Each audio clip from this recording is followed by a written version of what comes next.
Olá, hoje no Mundo Político, uma análise das conjunturas eleitorais estadual e nacional. Os principais pré-candidatos ao governo de Minas já cumprem agendas estratégicas, mas a formação de chapas e as alianças nacionais ainda guardam indefinições. Há legendas que flertam com candidatos de ideologias opostas no país e no estado. Na sucessão presidencial, as articulações se voltam para a formação de palanques regionais e ajustes nas narrativas de campanha. Como os cenários e interesses se cruzam no estado, o que indicam os últimos movimentos dos protagonistas das disputas. Eu vou conversar com o jornalista e colunista político Carlos Lindenberg. Lindenberg, um prazer sempre recebê-lo aqui no Mundo Político. É sempre um prazer conversar com vocês, Marco. Obrigado, Lindenberg. Vamos começar falando de Minas Gerais. No final da janela partidária, o lançamento da candidatura ao governo do senador Carlos Viana, com o apoio do presidente Jair Bolsonaro, deu uma sacudida no cenário da sucessão estadual, após o governador Romeu Zema não atender a alguns acenos do presidente em torno de uma aliança aqui no estado. Mas nesse fim de semana, Bolsonaro e Zema estiveram juntos em Uberaba.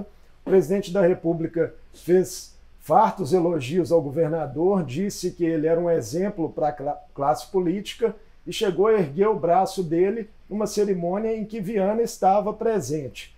Como você viu esse gesto? Ainda pode haver uma aliança Zema-Bolsonaro em Minas? Olha, Marco, primeiro que preciso saber se o Carlos Viana é candidato para valer mesmo, porque até agora nós não vimos ainda, eu pelo menos não vi nenhum gesto mais ousado do Viana, a não ser as viagens que ele tem feito ao norte de Minas, muito mais para eleger o filho dele, provavelmente para deputado federal, do que para ele se lançar como candidato efetivo para o governo de Minas Gerais. E, portanto, eu vou ficar um pouco aqui na retaguarda, esperando se o Viana vai realmente se candidatar ao governo de Minas. Ele precisa dizer claramente se é candidato ou não ao Palácio da Liberdade, ao governo de Minas. No PL em Minas, inclusive, há deputados que são mais próximos de Zema desde o início do mandato, apesar do partido ter integrado formalmente a oposição aqui na Assembleia. E entre os novos deputados que chegaram ao PL, também muitos tinham uma postura aí simpática ao governo de Romeu Zema. O principal desafio de Viana, ou talvez o inicial, seria parar arestas internas dentro do próprio PL? Olha, é isso que eu estou lhe dizendo, né? É preciso que o Viana, em algum momento, assuma efetivamente a candidatura dele ao governo do Estado. Até agora, ele tem mais trabalhado em favor do filho dele do que em favor de si mesmo. Portanto, é preciso que ele diga claramente, e não precisa fazer nenhuma entrevista sobre isso, mas diga claramente se ele é realmente candidato ao governo de Minas. Porque senão vai ficar essa coisa aí, se chove não molha, como a gente costuma dizer, e não define nada. Aí lá na frente é que ele vai decidir sim ou não. Aí não dá tempo mais para recuperar se ele ficar nesse chove não molha. E como é que você tem analisado a postura do governador Romeu Zema em relação a esses sinais de Jair Bolsonaro de que deseja uma aliança com ele no Estado, Zema procurando manter certo distanciamento? Olha, Marco, veja só, o governador Romeu Zema foi candidato, foi marinheiro de primeira viagem lá atrás. Agora ele não é mais, né? E, portanto, ele deve saber onde ele pisa. Eu tenho a impressão que essa entrada do Viana no páreo pode atrapalhar um pouco o Zema, até porque, a despeito daquela manifestação que nós vimos em Uberaba, né, ele ficou até num canto assim, mais subalterno, digamos assim, enquanto o Zema foi elogiado francamente e abertamente pelo presidente Bolsonaro. Mas isso tudo é uma simbologia. Até agora, a gente não tem uma definição clara. Primeiro, se Bolsonaro vai, de fato, apoiar Romeu Zema, ou se o Carlos Viana vai disputar realmente o governo do Estado para valer. Porque até agora ele só está fazendo de conta. Ele não disse ainda se é candidato ou não. Ele tem dito o seguinte, que ele é o líder do governo no Senado, e ponto final. Ele precisa ser mais claro. Ele é candidato ou não é candidato? Na chapa de Zema, Lindenberg, seguem aparentemente em aberto as vagas de vice e para o Senado. Você diria hoje que a permanência do tucano Paulo Brant na chapa já estaria descartada? Paulo Brant, que é o atual vice. E para essa vaga do Senado, quais seriam os alvos de Zema? Olha, eu tenho a impressão que, no caso do vice da chapa do Zema, já tem lá o Matheus Simões, né? Ele já está colocado como candidato a vice-governador do Zema. Seria uma chapa puro sangue. O Partido Novo para o titular e para vice também do Partido Novo, o Matheus Simões. De modo que eu acho que, a essa altura, o Paulo Brant, que já mudou de partido, foi para o PSDB, eu tenho a impressão que ele também está fora do baralho. Ele não entraria mais nessa disputa. Até porque, a essa altura, não dá mais para fazer de conta o Marco. Se é ou se não é candidato. É que eu estou cobrando do Viana. O Viana tem que dizer se é candidato ou não. Ele tem que dizer, mais do que o filho dele é candidato, ele é que tem que ser o candidato. Ele é que tem que botar as cartas na mesa. É uma cobrança que eu faço ao Viana.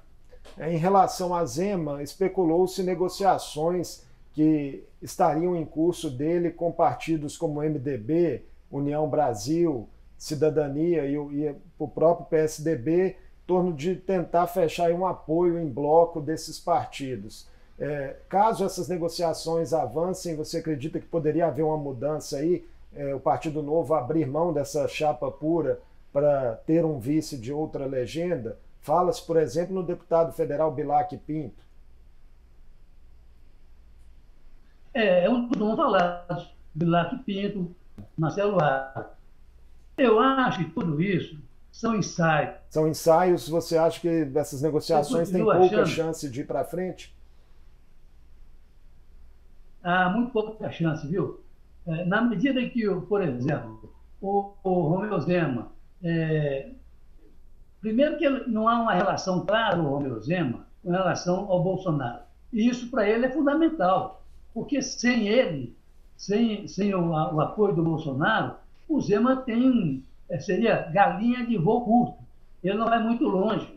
Portanto, seria necessário que o Bolsonaro, mais do que aquele gesto que foi feito no Uberaba, né, que ele levantou a mão, dizendo aquele negócio todo, é preciso que ele diga claramente qual é o propósito dele em relação ao Romeu Zema. Fora isso, quem está na parada é o Carlos Viana.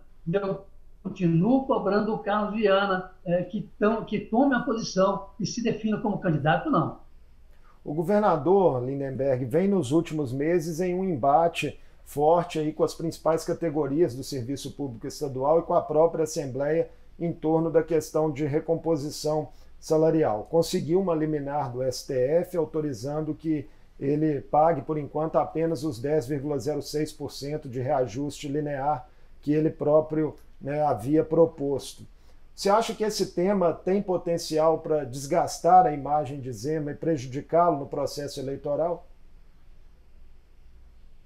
Sem dúvida alguma. Não se compra uma briga com o professorado, com pessoal da segurança pública, né? De graça. Isso aí vai ter um desgaste para ele, um desgaste grande. Por mais que alguns deputados aí da Assembleia não queiram se expor nesse momento, mas vai ser um desgaste permanente para o Romeu Zema. Eu até temo um pouco pelo futuro aí do governador Romeu Zema, apesar de que Agora, por exemplo, nós estamos num embate aí seríssimo com relação à Serra do Curral. Como é que o Romeu Zema vai se posicionar com relação a isso? É um problema sério, e um problema que não é só político, é um problema também eleitoral, porque há uma conjunção aí de forças políticas trabalhando firmemente contra o Romeu Zema. Então, são problemas que vão se acumulando, Omar. Você tem, de um lado, o problema do professorado, você tem, de outro lado, a questão do pessoal da segurança, mais agente penitenciário, etc. Você tem, de outro lado, essa briga que ele comprou fora de hora com relação à Serra do Curral, e são desgastes que vão, sem dúvida alguma, são desgastes que vão pesar contra o Romeu Zema. Já em relação, Lindenberg, ao outro protagonista da disputa estadual, o ex-prefeito de Belo Horizonte, Alexandre Calil, a dúvida que ainda paira é sobre a forma como se daria uma aliança entre ele e o ex-presidente Lula. Ambos já trocaram declarações públicas, né, amigáveis algumas vezes, mas o fato é que existem divergências partidárias, sobretudo em relação à vaga do Senado. A chapa do PSD parece fechada, com Calil, Agostinho Patrus na vice e o senador Alexandre Silveira candidato à reeleição, e o PT tem o deputado federal Reginaldo Lopes pré-candidato ao Senado. Se não houver uma aliança formal entre as duas legendas, você acredita que seria ruim para ambos, para Lula e para Calil? Olha, eu acho que essas coisas, essas mexidas de tabuleiro, são perigosas. Porque se você joga lá a dama para o lado, por exemplo, você acaba chutando o seu parceiro. E isso não é bom. Seria interessante, a essa altura, que tanto o Calil como o ex-presidente Lula, que aliás está vindo aí, né, nos próximos dias, pudessem acertar definitivamente os seus ponteiros, porque isso isso só traz dificuldade. Cada probleminha desse é uma dificuldade. Eu acho até que o ex-presidente Lula tem perdido muito tempo nas negociações que poderiam ser feitas, por exemplo, pela presidente do partido dele lá. Mas não, ele está perdendo muito tempo com isso. E eu receio até que ele, ao perder tanto tempo, ele acaba, como eu disse, chutando aí a dama de lado. E aí fica ruim, porque você não acertando essas coisas, Marco, você acaba deixando um rabo preso. Você imagina o candidato ao Senado do PT sendo descartado. Olha o problema que tem. É um problema que tem para o Lula costurar. E aí o Lula vai ficar perdendo tempo com essas coisas menores? Não, eu acho que tinha que estar fazendo outras coisas. Aliás, o Lula tem errado muito. O Lula tem cometido alguns erros que são, em princípio, imperdoáveis. Pode até ser depois perdoado. Mas essa coisa, por exemplo, que ele disse dos policiais, né? A gente sabe que uma grande parcela do eleitorado do Bolsonaro vem exatamente desse pessoal aí, da polícia, das polícias de modo geral.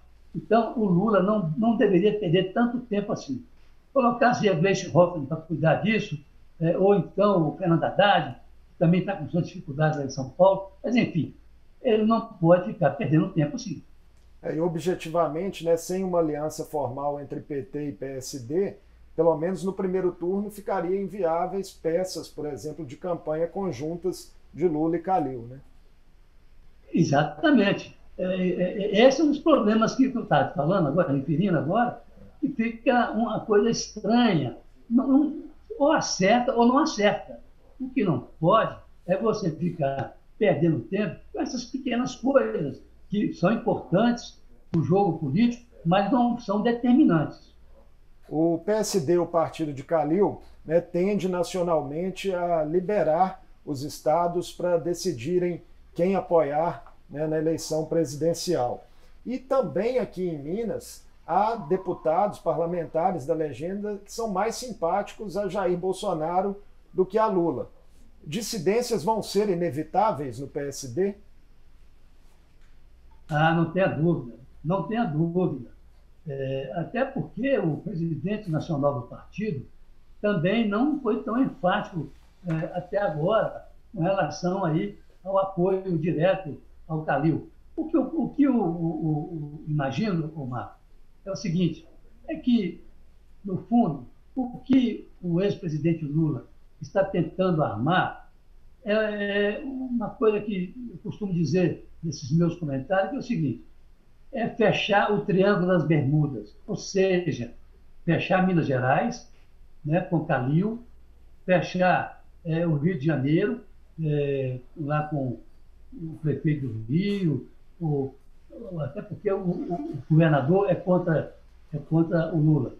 E fechar São Paulo. Por que se fechar São Paulo? Porque aí, aliás, a diferença entre Lula e o Bolsonaro está se estreitando muito, viu? Perigosamente até. Mas então, ele tem que fechar o Triângulo das Bermudas com Belo Horizonte, com Minas Gerais, que é o segundo colégio eleitoral do país, fechar com o Rio de Janeiro e fechar São Paulo. E trazer o Nordeste com ele. E já que ele é o nome do Nordeste, ele fechar o Nordeste com ele. Sem essa postura, Marcos, vai ficar muito difícil para o presidente Lula, viu? As últimas pesquisas, né, da sucessão presidencial mostram uma recuperação do presidente Jair Bolsonaro, a consolidação de Lula na liderança. Para você, essa polarização vai até o fim? Ou Ciro Gomes e outros possíveis candidatos aí da chamada terceira via ainda podem sonhar com uma alteração do quadro? Não, eu acho que não. Eu acho que essa terceira via já nasceu morta, né? Tem a candidata do MDB, Simone Tebet, tentando articulação aí, mas você tem também do outro lado o ex-governador de São Paulo, João Dória. Quer dizer, onde é que os dois vão se encaixar? Onde é que os dois vão se encaixar? Então, eu acho que essa terceira via não tem muito sentido. Ela não tem sobrevida. Por quê? Você vê, as últimas pesquisas dão aí o Ciro Gomes, que teria sido, de alguma forma, beneficiado com a saída do Sérgio Moro. Você vê que ele não consegue passar de 6, 7 pontos, 8 pontos no máximo. Então, isso tudo torna a situação dele mais difícil ainda. Pois é nesse cenário complexo, né, que envolvem as disputas estadual e nacional, Lindenberg, há legendas que dão sinais contraditórios em um e outro campo, né? Por exemplo, Solidariedade, que acaba de anunciar um apoio nacional ao presidente Lula, mas que aqui em Minas parece fechado com Romeu Zema, né? São situações que ainda devem ser encaradas com normalidade diante da fragmentação do sistema político brasileiro? Olha, Marco, veja só, isso aí é muito em função dessa janela partidária que abriu por aí, em que você não tem lideranças fortes, permanentes, apesar de que nessas relações o que se vê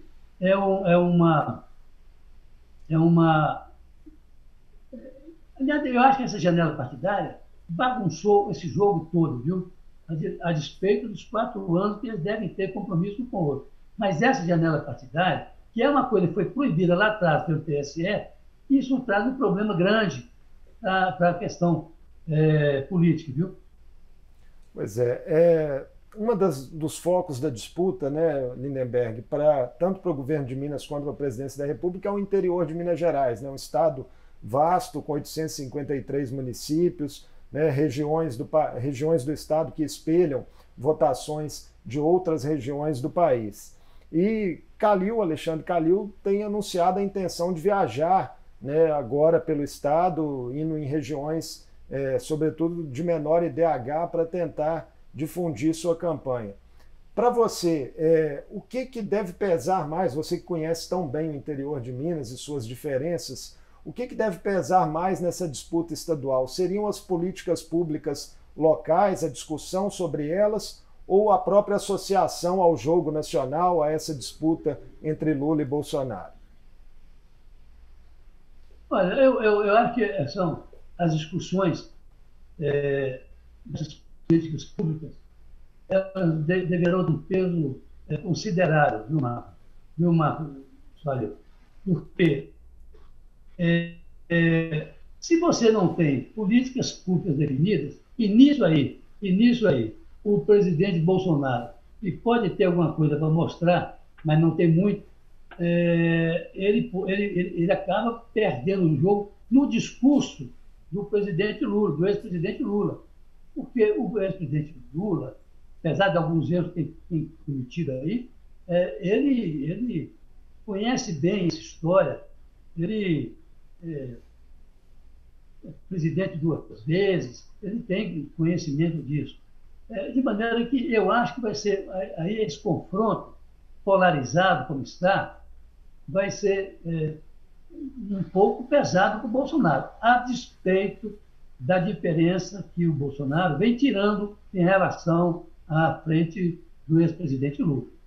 Talvez até por essa dificuldade de Bolsonaro que você aponta, ele faça tantos acenos a Romeu Zema, né, que é um governador hoje bem avaliado pelas pesquisas na maior parte das regiões. Eu acho, inclusive, que essa questão das políticas públicas, a discussão que se faz, ou deveria fazer, pelo interior do Estado, você que diz que eu conheço tão bem assim o interior de Minas, veja só, eu acho que ali vai valer muito mais que se chama de gogó do que realmente o debate das políticas públicas. E nesse ponto, o Romeu Zema tem dificuldades, Gilmar, porque as estradas estão aí impraticáveis, com muito problema por todo lugar. E agora, com esse negócio da Serra do Curral, é outra fonte de desgaste terrível para ele. Eu não sei o que vai sair dessa, não. Mas, de qualquer maneira, você vê, tem desgaste na Assembleia Legislativa, né? Tem desgaste com relação ao funcionalismo, tem desgaste com relação à Serra do Curral. Onde vão parar esses desgastes? Em que ponto, em que medida esses desgastes serão aparados ou serão, enfim, resolvidos? É uma situação difícil para o Romeu Zema, mas não é impossível, pelo contrário. O Calil, pelas pesquisas que a gente tem, o que se sabe, ele é bem avaliado na região metropolitana de Belo Horizonte, mas não é bem avaliado no interior do Estado, onde está o maior potencial de votos, e que seria, nesse caso, do Romeu Zema. Esses dias agora, o Calil resolveu dar uma volta à cidade de Pirapora. Foi lá receber um título cidadão honorário, mas no mesmo dia, o Carlos Viana também recebeu um título de cidadão honorário lá em Montes Claros. Você vê como é que as coisas vão acabar se embolando de alguma maneira. Todo mundo de olho nesse potencial do eleitorado do interior de Minas, que é grande, né, numeroso e que pode fazer a diferença. Inclusive, desde a redemocratização, né, o presidenciável que vence em Minas também vence no país e com índices próximos. Esse cenário pode se repetir de novo, Lindenberg? Pode sim. Isso já faz parte até da lenda política aqui de Minas Gerais. Quem ganha em Minas Gerais acaba ganhando também a presidência da República. Portanto, é preciso definir aí com quem vai estar Romeu Zema, com quem vai estar Carlos Viana. Enquanto essas coisas não se dissiparem, enquanto essas coisas não forem resolvidas, vai ficar meio difícil, vai ficar essa também embolada que está por aí, né? Onde o Romeu Zema, por exemplo, seria majoritário no interior de Minas Gerais e o Alexandre Calil seria majoritário aqui na região metropolitana de Belo Horizonte. Mas como eu disse, Calil começa a caminhar. E é urgente que ele caminhe. Aliás, há um tempo atrás, o Lula já dizia para ele que ele tinha que sair de Belo Horizonte, que ele tinha que ir para o interior de Minas, porque é lá que está o maior potencial de votos. Se ele não ganhar lá, se o Calil não ganhar lá, ele perde a eleição. Isso é cristalino. E toda essa disputa, né, vai ocorrer em meio a um cenário de forte crise econômica. Como que você vê o componente dessa crise, como aí ela vai afetar os embates eleitorais? Não, vão afetar, sim, esses problemas vão afetar, porque ninguém aguenta chegar ali no supermercado e pagar por um quilo de, sei lá, de abóbora, por exemplo, né, já subiu 50%, né, isso vai pesar. Na hora exata, e aí tem aquela velha história, né, de que é a economia que determina, não é? Não é exatamente o debate político que determina as coisas. Seria a questão econômica, financeira. Ora, se você tem uma inflação disparada como está, né, a Selic subindo cada vez mais, se não chegar apesar de que o Bolsonaro não é bobo, ele está soltando aí o Auxílio Brasil, ele está diminuindo a taxa de gasto. Na semana que vem deve baixar um pouco a gasolina, de maneira que ele também está de olho nisso. Ele não se prende apenas à questão política, ele está de olho também nessa questão financeira, viu, Marco? É muita coisa para acontecer até outubro. Lindenberg, obrigado mais uma vez por sua participação aqui no Mundo Político. Contamos com você em próximas oportunidades. Estamos sempre às ordens. Um abraço a todos. Um abraço. Eu conversei com o jornalista e colunista político Carlos Lindenberg. Nossos assuntos foram as últimas movimentações que marcaram as pré-campanhas ao governo de Minas e à presidência da República, as indefinições em chapas e alianças e as perspectivas para as disputas nos próximos meses. O Mundo Político fica por aqui. Obrigado por nos acompanhar e até a próxima.